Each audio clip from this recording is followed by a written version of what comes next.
दोस्तों, काफ़ी टाइम से हम वेट कर रहे थे एम्प्रो क्लासिक का और फाइनली आज ये शो भी रैप अप हो गया है। आज रिजल्ट्स हम लोगों के सामने हैं और मैं क्या ही बोलूँ, मतलब इस शो ने हम सबको गलत प्रूव कर दिया, या फिर विलियम बॉनेक ने हम सबको गलत प्रूव कर दिया, या फिर मैं ये बोलूँगा इसकी जजेस ने हम सबको गलत प्रूव कर दिया। Because there were a lot of things जिसके बारे में हमने एक्सपेक्ट नहीं करा था और होने के बाद भी गाइस इट वॉज अनबिलीवेबल कि हमें लगे कि ये चीज़ें होनी चाहिए थी। अब मैं इसके बारे में डिटेल में बात करूंगा बट विलियम बॉनेक ये शो जीत गए हैं और क्वालिफाई कर गए हैं मिस्टर ओलंपिया के लिए। But at the same time guys no one in the right state of mind ये बोलता कि विलियम बॉनेक को ये शो जीतना चाहिए था। बट हम लोग कौन है, हम तो सिर्फ कंटेंट देखते हैं, कंटेंट बनाते हैं और उसके हिसाब से अपनी ओपिनियन देते हैं। तो show was full of surprises, show में सरप्राइजेस भरे पड़े थे। सब ने एक ना एक तरीके से सरप्राइज करने में कोई कमी नहीं छोड़ी। सबसे पहले तो विलियम बॉनेक ने सरप्राइज करा, उसके बाद जजेस ने सरप्राइज करा, उसके बाद माइकल क्रिजो ने भी सरप्राइज कर दिया। अपना टाइटल डिफेंड कर रहे थे, उसे सही से डिफेंड करने का मौका ही ना देके अपने आप को। बाकी बहरूज तबानी ही सीम्ड वेरी डिसअपॉइंटेड जब उनका नाम अनाउंस करा गया सेकंड प्लेस के लिए, बिकॉज उनके माइंड में वो ऑलरेडी जीत गए थे ये शो और उनका ही टाइटल होना चाहिए था। अब ऐसा कितने लोगों को लगता है, एक वास्ट मेजॉरिटी का यही बिलीव था गाइस। मतलब अब रॉबरी कहा जा रहा है इस चीज़ को और इस बारे में डिटेल में हम बात करेंगे। सो आई डोंट नो व्हाट जजेस वांट मैन, मतलब जजेस का कुछ समझ ही नहीं आता। कहीं पे कुछ स्टैंडर्ड सेट कर देते हैं, कहीं पर कुछ स्टैंडर्ड सेट कर देते हैं, एक चीज़ पे कभी टिकते ही नहीं। कहीं मार्टिन को क्लोज कर देते हैं निक के, जिनकी मसल मैच्योरिटी बहुत ज़्यादा है, जिनकी कंडीशन बहुत ज़्यादा है, जिनकी मसल मास बहुत ज़्यादा है। वहीं दूसरी जगह अगर आप देखोगे तो डायरेक्ट को हार्डी से जिता देते हैं, जहाँ पर कंडीशनिंग का सवाल ही नहीं है, मसल मैच्योरिटी का सवाल ही नहीं है। तो अब मुझे समझ नहीं आता भाई कहाँ पे जाना चाहते हैं, क्योंकि यहाँ पर भी देखो विलियम को बहरूज से जिता दिया इन्होंने। अब इस शो में ऐसा बोला जाए कि कोई फेवरेट था तो कोई ऐसा फेवरेट नहीं था गाइस। मतलब सब लोग हाँ एक तरीके से माइकल क्रिजो को देख रहे थे यहाँ पे इस शो को जीतते हुए, लेकिन उसके बाद भी एवरीवन वाज टॉकिंग अबाउट कि माइकल क्रिजो और बहरूज तबानी की बैटल ज़रूर होगी, एक बहुत अच्छी बैटल देखने को मिलेगी और इन दोनों में से कोई भी शो लेके जा सकता है। बट ऐसा कोई बिल्कुल ही फेवरेट हो लोगों का, ऐसा कोई एथलीट यहाँ पर नहीं था। But what is right is right, इस बात को हम सबको बोलना चाहिए guys. And as a content creator मेरी इस चैनल पर जिस पर आप लोग इतना भरोसा दिखाते हो, जिसके वीडियोस को आप इतना अप्रिशिएट करते हो, इतना लाइक करते हो, मेरी रिस्पॉन्सिबिलिटी बनती है गाइस कि मैं वो बोलूँ जो मैं एक्चुअल में बिलीव करता हूँ, जो मुझे एक्चुअल में फील होता है कि इज राइट, वो नहीं जिसको सुनकर आप लोग पसंद करोगे। सो रेस्पेक्ट टू विलियम बॉनेक, बहुत ही बड़े लेजेंड हैं, बहुत लंबे टाइम से कम्पीट कर रहे हैं, बहुत अच्छी फिजिक उन्होंने पूरे इस टाइम स्पैन में हमारे सामने प्रेजेंट करी है और हार नहीं मानते मैन, बहुत अच्छी फिजिक लाते हैं हमेशा। मतलब इस बार इनके इतने सारे फ्लॉज थे, उसके बाद भी इन्होंने कम्पीट करने में कमी नहीं छोड़ी। इन्होंने डिसाइड करा कि मैं कम्पीट करूंगा, चाहे कोई भी कम्पीट कर रहा हो, और कम्पीट करा। तो इस चीज़ को जितना अप्रिशिएट करा जाए गाइस कम है। But at the same time does that mean he should have won? Nope, मैं ये बिल्कुल नहीं बोल रहा हूँ गाइस। डज दैट मीन जिस चीज़ में मैं बिलीव नहीं करता उस बारे में बात करूँ? नहीं गाइस, मैं यहाँ पर वो नहीं करूँगा। चाहे वो लेजेंड हो, चाहे वो कुछ भी हो, मैं उनके पास्ट के बेस पे उनके प्रेजेंट को जज नहीं करूँगा, या वो फिजिक कैसे लाए थे उस चीज़ के बारे में बात इस बेस पे नहीं करूँगा कि पास्ट में वो कैसी फिजिक ला चुके हैं, कहाँ पर वो प्लेस हो चुके हैं, या फिर मल्टीपल टाइम मिस्टर ओलंपिया में टॉप 5 प्लेसर बन चुके हैं। नहीं, ऐसा कुछ भी नहीं होगा। तो मेरे अकॉर्डिंग गाइस विलियम बॉनेक ये शो नहीं जीत रहे थे, और मेरे ही नहीं कई सारे लोगों, एक वास्ट मेजॉरिटी के अकॉर्डिंग। मतलब आप सोशल मीडिया हैंडल पर जाओगे ना, आप खुद देखोगे कमेंट सेक्शन में एवरीबडी इज सेइंग कि विलियम बॉनेक ने रॉब कर लिया बहरूज तबानी को। अब ऐसा क्यों कहा जा रहा है गाइस, डिटेल में बात करेंगे। सबसे पहली बात, विलियम बॉनेक का वी टेपर पूरी तरह से जा चुका है, his we taper has gone guys. अब देखो वी टेपर ऐसा नहीं है बहुत सारे एथलीट्स का हो, बहुत सारे एथलीट्स ऐसे हैं जिनका वी टेपर नहीं होता, बट उसके बाद भी गाइस, उसके बाद भी वो मसल मास उस लेवल की कैरी करते हैं। यहाँ पर वो चीज़ नहीं थी, इतने इम्बैलेंसेस नहीं होते, यहाँ पर वो चीज़ थी। इनके लेग्स जिस तरह के कभी हम देखा करते थे गाइस, उससे बहुत दूर आ चुके हैं, बहुत ज़्यादा डाउन साइज हो चुके हैं। साथ में इनके आर्म्स आप देख लो, इनके आर्म्स इन दोनों से आप कंपेयर करोगे तो आपको बहुत ज़्यादा डाउन साइज लगेंगे, मतलब हद से ज़्यादा डाउन साइज। वो बात आ ही नहीं रही जो पीक हम देखा करते थे, जो ट्राइसेप्स की फुलनेस हम देखा करते थे, जो बाइसेप्स पर राउंडनेस आती थी वो देखा करते थे, वो थी ही नहीं कहीं पर। दे वर लुकिंग वेरी स्मॉल। अब देखो इस बारे में आप लोग ये आर्ग्यू कर सकते हो, और कई लोग आर्ग्यू कर सकते हैं कि बहरूज तबानी के लेग्स थोड़े से डाउन साइज थे उनकी upper body comparatively. Yes, I totally agree with that, इस बात में कोई डिनाई करने वाली बात नहीं है। बट उसके बाद भी गाइज ये एक बहुत ही माइनर सी चीज़ थी कंपेयर टू जितने इम्बैलेंसेस यहाँ पर विलियम बॉनेक कैरी कर रहे थे।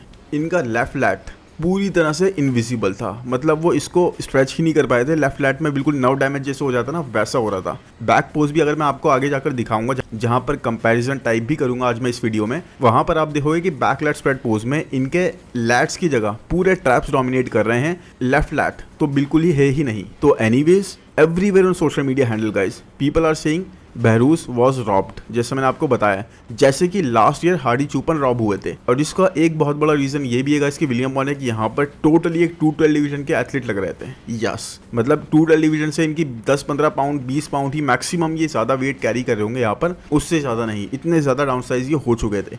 इन दोनों के बीच में आप देख लो गाइस, बिल्कुल ऐसा लग ही नहीं रहा कि ओपन डिवीजन का कोई एथलीट है, जो कि विलियम बोनेक के बारे में इससे पहले हमने कभी नहीं बोला। हमने तो क्या, किसी ने भी नहीं बोला। इतनी ज़्यादा फुलनेस ये लेकर आते थे, इतने ज़्यादा ह्यूज मसल्स ये लेकर आते थे। अब देखो डिफरेंस की बात करें तो स्कोर कार्ड जब आया तो स्कोर कार्ड में हमें लग रहा था कि डिफरेंस कुछ ज़्यादा नहीं होगा, और वही हुआ। जजेस ने पता है क्या करा, जजेस ने यहाँ पर भी न्यूयॉर्क प्रो की तरह सिर्फ 1 पॉइंट का डिफरेंस रखा दोनों के बीच में, बहरूस तबानी और विलियम बोनेक के। और कमाल की बात तो ये है कि फाइनल्स में बहरूस और ज़्यादा बेटर लग रहे थे, बट यहाँ पर भी विलियम बोनेक उनसे 1 पॉइंट से ज़्यादा थे। तो अब आप समझ जाओ इस चीज़ को भी, क्या ये चाहते हैं ओपन डिवीजन को भी 212 डिवीजन बनाना? मतलब चाहते क्या है समझ ही नहीं आ रहा। Anyways guys, everyone was big, I guess everyone, मतलब एक आध को छोड़ के यहाँ पर जैसे विलियम बोनेक इतने ज़्यादा बिग नहीं थे। बाकी इसके अलावा एवरीवन हैड फ्लॉज। ऐसा कोई भी एथलीट नहीं था स्टेज पर जिसमें कोई ना कोई कमी ना हो या कोई ना कोई जो अपनी वीकनेस प्रेजेंट ना कर रहा हो, कोई भी नहीं था। बहरूस 100% नहीं थे। उनकी कंडीशन जैसी आज तक हमने देखी है गाइस वैसी नहीं थी, उससे थोड़ी सी डाउन थी, इतनी ज़्यादा डाउन नहीं थी कि आप लोग इस बात को अब पकड़ कर बैठ जाओ। उनकी कंडीशन जैसे 100 होती थी तो अब 98 थी, इतना डिफरेंस था, बट था डिफरेंस, दैट वाज दियर। और मैं अपनी ओपिनियन को जस्टिफाई करने के लिए इस बात को बिल्कुल हाइड नहीं करूंगा। मतलब जैसे मैं आपके सामने है, जो दिखा वो मैं आपके सामने बोल रहा हूँ। क्रीजो वॉज नॉट 100%। क्रीजो की पीक में कुछ इशू आ गया था, बाकी उनका तो पोजिंग का भी इशू था। लेकिन यहाँ पर अगर सिर्फ फिजिक की बात करें, प्रेजेंटेशन की बात इस वक्त नहीं करें, तो उनके पीक हिट करने में कोई इशू आ गया था। कार्ब लोडिंग आई थिंक सही नहीं हुई थी।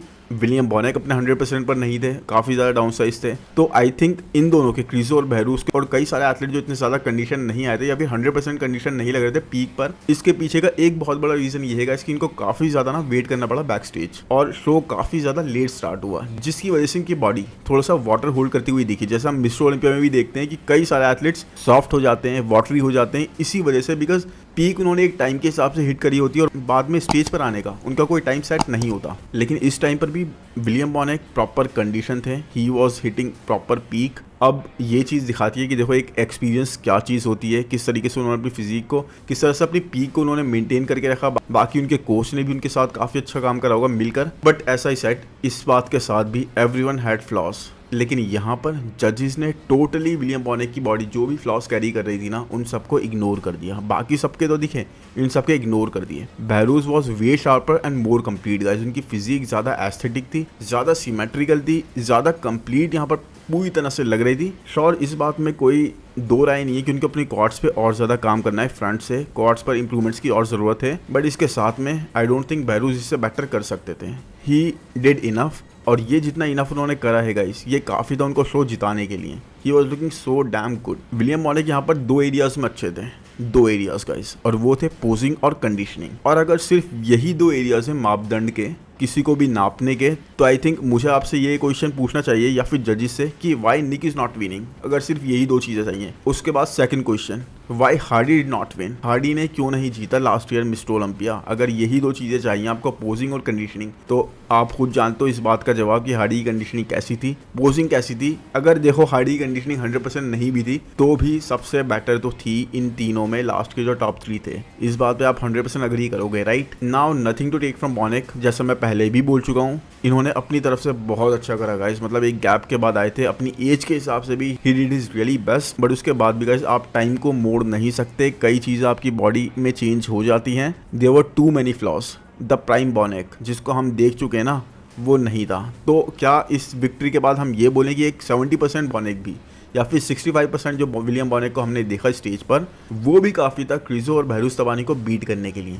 ये सवाल आप लोगों से है, क्योंकि विलियम बोनेक का बैक लेट स्पेड पूरी तरह से लैग कर रहा था। बोनेक की वेस्ट इतनी ही वाइड थी जितने उनके लैट्स थे। मतलब आप समझ लो, ऐसा पता नहीं लगा था उनके लैट्स हैं। तो आई एम सॉरी, बट आप किसी ऐसे एथलीट को रिवॉर्ड नहीं कर सकते मिस्टर ओलंपिया के स्टेज पर जाने के लिए, ख़ास तौर पे जब दूसरा एथलीट उनसे बेटर हो इन सारे ही मामले में। आपका कुछ ना कुछ हद तक कहीं ना कहीं बी टेपर होना चाहिए, कुछ पता लगना चाहिए कि आपके लैट्स बाहर आ रहे हैं, आपकी मसल मास ओपन डिवीजन के हिसाब से होनी चाहिए। अगर आप ओपन डिवीजन में कम्पीट कर रहे हो, ओपन डिवीजन को जज कर रहे हो, आपकी मसल मास वैसी दिखनी चाहिए, आप फ्रीक दिखने चाहिए कहीं ना कहीं। ये 212 डिवीजन नहीं है, ये क्लासिक डिवीजन नहीं है, ये मेंस फिजिक भी नहीं है। आपको दिखना पड़ेगा इस तरह का, नहीं तो बॉडी बिल्डिंग एक दूसरी ही दिशा में जा रही है। ओपन डिवीजन में लोग फ्रीक्स को देखने आते हैं, याद रखना, सीट्स भरती हैं फ्रीक्स को देखने के लिए। अगर आप फ्रीक नहीं दिखोगे, कितनी ही अच्छी कंडीशन ले आओ मैन, लेकिन अगर आप फ्रीक नहीं दिख रहे हैं तो वो चीज़ आपको उस तरह रिवॉर्ड नहीं करेगी। इनका राइट लेग पूरी तरह से मिसिंग था, आर्म्स तो ऐसे लग रहे थे मेल्ट हो रहे हैं, बिल्कुल ही स्मॉल साइड पे लग रहे थे। और 212 डिवीजन में भी जब कंपीट करते हैं गाइस तो इम्बैलेंसेस आर कॉट। ठीक है, वहाँ साइज़ का इतना मसला नहीं होता, बिकॉज साइज़ वहाँ पे एक लिमिट के हिसाब से सब कैरी करते हुए दिखते हैं, बट इम्बैलेंसेस तो वहाँ पर भी कैच होते हैं। तो हम क्यों हर एक डिवीजन में ऐसा नहीं कर रहे हैं मैन, ओपन डिवीजन में हम ऐसा क्यों कर रहे हैं? यहाँ तो ये सब चीज़ें इग्नोर ही कर दी गई आज के शो में, जो कि बिल्कुल भी एक्सेप्टेबल चीज़ें नहीं लगी। Side shots were very strong, इस बारे में कोई डिनाई वाली बात नहीं है। साइड शॉट्स में विलियम बॉनेक बहुत अच्छे लग रहे थे, बिकॉज यहाँ पर देखो उनकी बैक भी नहीं दिख रही थी और इनके लेग्स भी हम फ्रंट से नहीं देख पा रहे थे, तो इसमें डिनाई वाली बात कोई बनती नहीं है। बट स्टिल गाइस, अभी हम देखेंगे जब हम कंपैरिजन की तरफ चलेंगे बैरूज और विलियम बॉनेक के बीच में चीज़ें कैसी थी। बाकी कुछ कॉमेंट्स में बताऊंगा आपको सोशल मीडिया से जो मैंने देखे हैं, और यही कॉमेंट्स गाइस मेजॉरिटी के लोग दूसरे वर्ड्स में कर रहे हैं। तो सबसे पहला कॉमेंट, अगर विलियम बॉनेक इस तरह से मिस्टर ओलंपिया के स्टेज पर आ जाते हैं, he will be last place. अब देखो आप इसका मतलब क्या हुआ, आप जानते हो। उसके बाद Behrouz is better at every pose, another robbery for Iranian athlete. जैसे कि हार्डी के साथ लास्ट ईयर कह रहे थे लोग, उसी तरह से इस विक्ट्री को यहाँ पर भी एक रॉबरी का नाम दे रहे हैं लोग। एक और रीज़न लोग बोल रहे हैं कि they gave it to him because Behrouz won't make it to the Olympia, यानी कि बहरूज ओलंपिया नहीं आ पाएंगे, जैसे कि वो पिछले 2 साल भी क्वालिफाई करने के बाद नहीं आ पाए हैं। इसलिए लोगों ने, जजेस ने यहाँ पर बहरूज को ना चुन के विलियम बॉनेक को चूज करा, उनको victory the. Behrouz got dropped and इनके साथ सबके साथ ऑलमोस्ट मैं एग्री करता हूँ, सिवाय इसके कि बहरूज हर एक पोज जीत रहे थे। ऐसे कुछ पोजेस हैं जहाँ विलियम बॉनेक जीत रहे थे, स्पेशली साइड पोजेस, लेकिन सब पोजेस में बहरूज को पूरा टैग दे देना, वो पूरी तरह से रॉबरी कह देना, इसे वो भी सही नहीं मानूंगा मैं। I think he just got lucky, यानी कि विलियम बॉनेक 2 टाइम्स के अन्नो क्लासिक चैंपियन है गाइस, और साथ में मिस्टर ओलंपिया के एक रनर अप भी हैं, कई बार 5th प्लेस के अंदर प्लेस कर चुके हैं, और इसीलिए आई थिंक जजेस ने उनको चूज़ करा। कई सारे यूट्यूब चैनल भी उनको चूज़ कर रहे थे, तो ऐसा मैं नहीं बोल रहा, ऐसे कमेंट्स बोल रहे हैं बहुत सारे जो मैं पढ़ रहा हूँ आपके सामने। आई गेस गाइस, अब मैं आपको बताऊँ तो टॉल होना ना बॉडी बिल्डिंग में इस वक्त एक डिसएडवांटेज की तरह है, क्योंकि आपके सामने जब भी शॉर्ट हाइटेड बॉडी बिल्डर होगा ना, तो उसकी फिजिक ज़्यादा फुलर साइड पे लगेगी, ज़्यादा कॉम्पैक्ट साइड पे लगेगी, और आपका फ्रेम टॉल होने की वजह से इतना ज़्यादा फुलर साइड पर नहीं लगेगा। मतलब हमेशा कितना भी करने के बाद आपको ऐसा लगेगा कि मसल मास और भी ऐड करी जा सकती थी, तो यहाँ एक चीज़ आ जाती है। सो एनीवेज गाइस, अगर प्लेसिंग्स की बात करें तो 4th प्लेस पर यहाँ पर आया सजन हेराती। अब इनका नाम आई डोंट नो मैंने प्रोनाउंस सही तरीके से करा है या नहीं करा है, but anyways name is a noun, तो आप इसे किसी भी तरीके से प्रोनाउंस कर सकते हो। तो he return to stage after 6 years guys, 6 साल बाद ये स्टेज पे वापस आए, एंड मैन इन्होंने पूरी तरह से एक प्योर टच दिखाया ओपन बॉडी बिल्डिंग का, ओल्ड स्कूल बॉडी बिल्डिंग का। क्यों मैं ऐसा बोल रहा हूँ, बिकॉज इनकी फिजिक बहुत ज़्यादा कंप्लीट लगी मुझे, बहुत ज़्यादा अच्छी लगी। मास विद कंडीशन का टोटल बैलेंस ही कैरी कर रहे थे। Super impressive man, super impressive. और ये इससे ऊपर प्लेस हो सकते थे, मतलब ये अगर 3rd प्लेस पर भी प्लेस हो जाते क्रिजो की जगह पर तो कोई क्वेश्चन नहीं करता। He was so damn good. अब यहाँ पर 3rd प्लेस की बात करेंगे जो कि हमने काफ़ी देर से नहीं करी, तो वो है माइकल क्रिजो। एंड मैन, अपने पैर पे कुल्हाड़ी मारना किसे कहते हैं, ये तो हम माइकल क्रिजो के साथ ही देखते हैं। भाई पोजिंग इंप्रूव करनी पड़ेगी, बोल बोल के थक गए, बट इन्होंने कुछ नहीं करा इस बारे में, और यहीं पर ये लैग करते हुए हमें दिखे। देखो कई सारी चीज़ें थी, कई सारे फ्लॉस थे इनकी फिजिक में। एक तो इनका स्टमक पूरी तरह से वॉल्ट आउट था, I don't know why, front position के बहुत लैग कर रहे थे इसी वजह से। दूसरा साइड पोजीज में, और स्पेशली जब ग्लूट्स के पोजीज आते हैं ना, वहाँ पर इनकी लोअर बॉडी उस तरह से नहीं लगती जैसे अपर बॉडी लगती है। बैक में थोड़े हमें लैग करते हुए दिखे, ये विथ वो अभी भी कैरी नहीं कर रहे थे जो इनसे चाहिए। प्लस सबसे बड़ा इशू जो इनके साथ हमें दिखा वो दिखा गाइस पोजिंग का।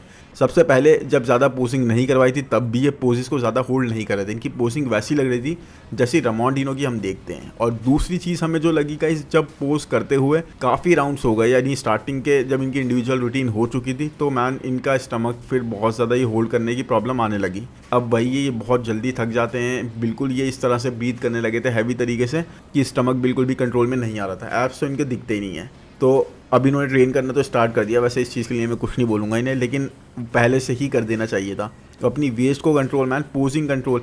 आई थिंक अगर आप अपना कोच चेंज नहीं कर सकते ना, बहुत अच्छा वो काम कर रहे हैं, बिकॉज टॉप 10 तो वो ले ही आए, टॉप 8 भी ले आए मिस्टर ओलंपिया में, तो आपको एक चीज़ करनी चाहिए, अपना कम से कम अपना पोजिंग कोच एक दूसरा हायर कर लो।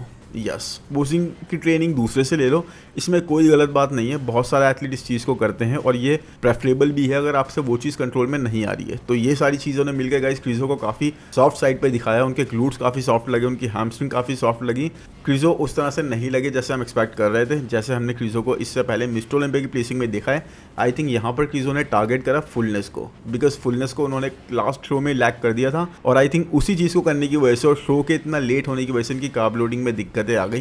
ये थोड़े वाटरी साइड पे आ गई, थोड़े सॉफ्ट साइड पे आ गए, स्टमक थोड़ा ब्लोटेड सा लगने लगा और वही चीज़ें थी वो सारी जिन्होंने इनको एक तरह से थर्ड प्लेस पर लाकर खड़ा कर दिया। वैसे फोर्थ पर भी जा सकते थे बट लकी हिम कि ये थर्ड प्लेस पर प्लेस हो गए। एनीवेज सेकंड फर्स्ट प्लेस के लिए बहरूस और विलियम बॉनेक हमें यहाँ बैटल करते हुए दिखे and between both of these Behrooz were more symmetrical, complete एक फ्रेशनेस कैरी कर रहे थे अपनी फिजिक में, मसल मास वो अच्छी कैरी कर रहे थे ओपन डिवीजन के हिसाब से। ही वॉज मैसिव गाइस, मतलब बैलेंस भी अच्छे थे, way balance than Bonac. Now come on guys, इस बारे में भी आप पूरी तरह से अग्री करोगे कि एक तरह से एक गिफ्ट था विलियम बॉनेक को, बिकॉज देखो ये उनका लास्ट ईयर हो सकता है। ही लुक गुड, मतलब इस बारे में कोई डिनाई वाली बात नहीं है, बट उसके बाद भी बहरूस को ये शो जीतना चाहिए था। और फनी बात पता है क्या है, ऑलमोस्ट नोबडी, किसी ने भी नहीं सोचा था कि हाँ विलियम बॉनेक जीतेंगे ये शो, और सारे राइट रीजंस के लिए गाइस। क्योंकि अगर एक्चुअल में मेरे हिसाब से सही जजिंग होती या फिर आप लोग भी देख रहे हो जिस हिसाब से यहाँ पर गिफ्ट नहीं करा जाता तो विलियम बॉनेक ये शो नहीं जीतते।